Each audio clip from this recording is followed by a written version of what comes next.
नमस्ते, मैं हूं डॉक्टर सरिता जैन। आज हम बात करेंगे इस वीडियो में oocyte रिट्राइवल के बारे में। oocyte रिट्राइवल को ओवम पिकअप या एग कलेक्शन या एग रिट्राइवल भी कहते हैं। इस प्रोसीजर में जो बॉडी में ओवरीज में जो एग्स बने होते हैं उनको बॉडी से बाहर निकाला जाता है, फिर उसके स्पर्म के साथ में फर्टिलाइजेशन की प्रक्रिया की जाती है। तो ये बहुत इंपॉर्टेंट प्रोसीजर होता है। इसके लिए पेशेंट्स के मन में बहुत सारी क्वेरीज होती है, जैसे कि किस तरह से किया जाता है, इससे क्या कोई रिस्क हो सकता है, क्या हमें कोई पेन होता है, क्या हमें कौन कौन सी चीज़ों का पहले ध्यान रखना होता है, कौन सी चीज़ों का बाद में ध्यान रखना होता है। तो इस तरह के बहुत सारे प्रश्न पेशेंट के दिमाग में होते हैं। तो इन सब क्वेश्चंस के बारे में आज हम इस वीडियो में बात करेंगे। तो सबसे पहले जो एग कलेक्शन की प्रक्रिया होती है, इसमें इसको कब किया जाता है, तो इसका करने का जो समय होता है निर्धारित सोनोग्राफी के द्वारा और ब्लड टेस्ट के द्वारा। जब सोनोग्राफी में फॉलिकल्स का साइज लगभग 15 से 20 mm हो जाता है और हार्मोन टेस्ट के द्वारा हमें ऐसा लगता है कि फॉलिकल्स मैच्योर है, तो oocyte रिट्राइवल की प्रक्रिया की जाती है। और ये जो प्रोसीजर होता है under short anaesthesia, short general anaesthesia में किया जाता है, जिसमें जो कुछ इंजेक्शंस मेडिसिन होती है जो आईवी रूट से दी जाती है और पेशेंट को कम्प्लीटली बेहोश किया जाता है और इसमें किसी तरह का कोई पेन नहीं होता है। और इसको करने में 15 से 20 मिनट का टाइम लगता है। अगर एग्स का फॉलिकल्स का नंबर कम है तो टाइम कम लग सकता है, अगर फॉलिकल्स का नंबर ज़्यादा है तो टाइम ज़्यादा लग सकता है। अब जो प्रोसीजर है उस दौरान एक नीडल होती है, उसको वेजाइनल रूट से सोनोग्राफिक गाइडेंस में ओवरी तक इंसर्ट किया जाता है और वो जो फॉलिकल्स के अंदर फ्लूइड होता है वो एस्पिरेट किया जाता है। तो जब फ्लूइड एस्पिरेट करते हैं तो जो फॉलिकल्स के अंदर जो एग्स बने होते हैं वो डिटैच होकर उस फ्लूइड के साथ बाहर आ जाते हैं।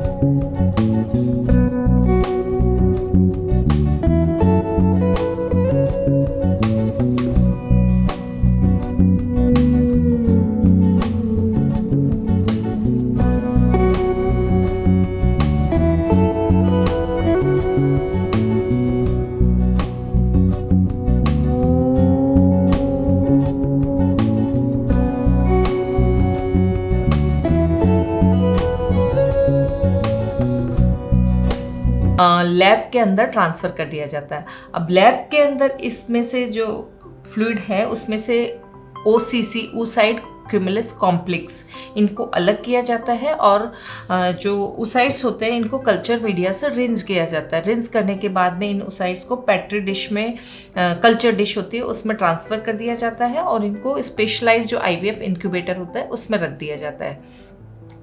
फिर उस 3-4 घंटे बाद जो oocytes है उनका IVF या ICSI जो भी हमने पहले से डिसाइड किया हुआ है वो किया जाता है।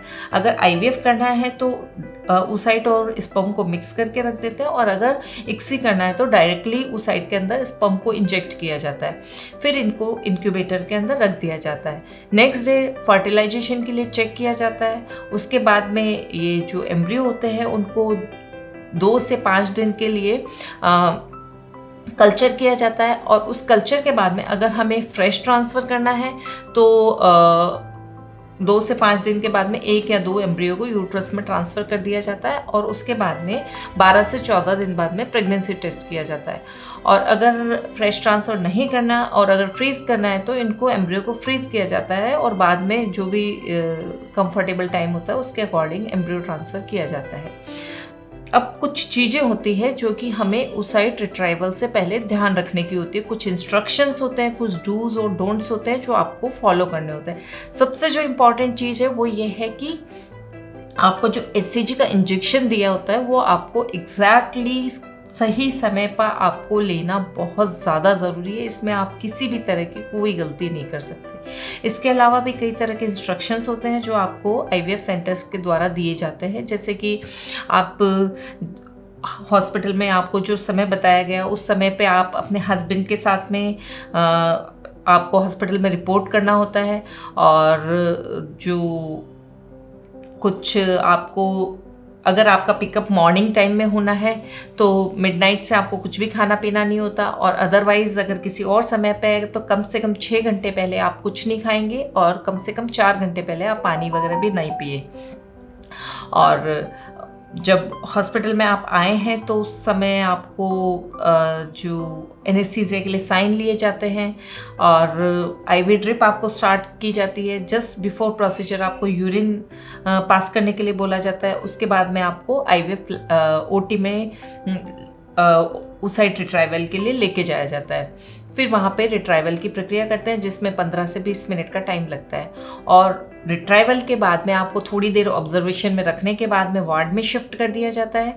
वार्ड में जाने के बाद में आप जब कंफर्टेबल फील करें तो आप थोड़ा बहुत खाना पीना शुरू कर सकते हैं, और 3 से 4 घंटे के बाद में आपको हॉस्पिटल से डिस्चार्ज कर दिया जाता है। डिस्चार्ज के समय आपको कुछ मेडिसिन दी जाती है जो कि आपको एग्जैक्टली सही समय पर लेनी होती है, क्योंकि प्रोजेस्टेरोन को कुछ इंजेक्शंस दी जाते हैं जो कि बहुत ज़रूरी है लेना। अदरवाइज़ आपको अगर सही टाइम पे आप मेडिसिन नहीं लेंगे तो आपके रिज़ल्ट नेगेटिव आ सकते हैं। इसके साथ में जो अगर आपको किसी भी तरह की डायबिटीज़, हाइपरटेंशन, थायराइड, हार्ट, किसी भी तरह की दवाइयाँ अगर चल रही है तो उसके बारे में आप अपने डॉक्टर से बात करके आपको वो भी लेनी होती है।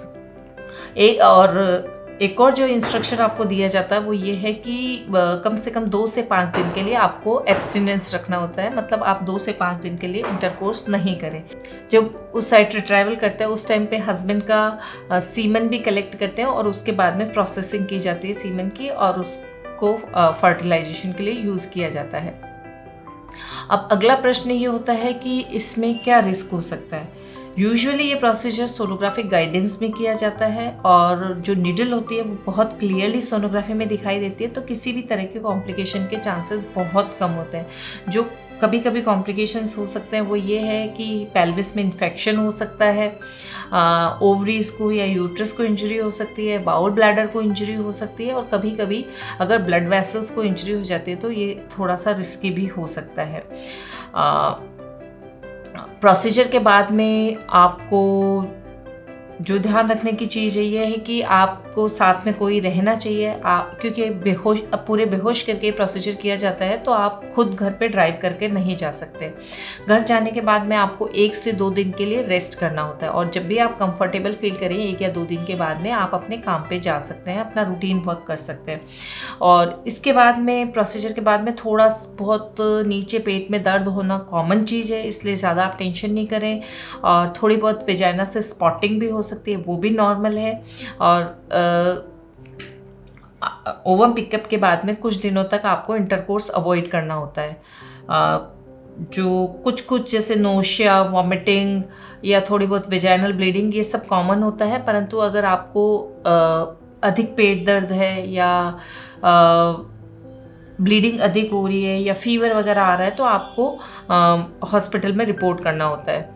उस साइड ट्राइवल के बाद में भी ओवरीज कुछ दिनों तक एनलार्ज रहती है, इसलिए आपको किसी भी तरह की heavy exercise, running, weight lifting ये सब नहीं करना चाहिए, परंतु आप नॉर्मल वॉक कर सकते हैं, नॉर्मल एक्टिविटीज़, सीढ़ियाँ वगैरह धीरे धीरे चढ़ना, ये सब आप कर सकते हैं। ओवरीज के साइज़ को नॉर्मल आने में थोड़ा सा समय लगता है। यूजुअली पीरियड आने के बाद में थोड़ा सा साइज़ रिड्यूस हो जाता है, और अगर प्रेगनेंसी होती है तो नॉर्मल साइज़ आने में 6 से 10 हफ्ते का टाइम लग जाता है।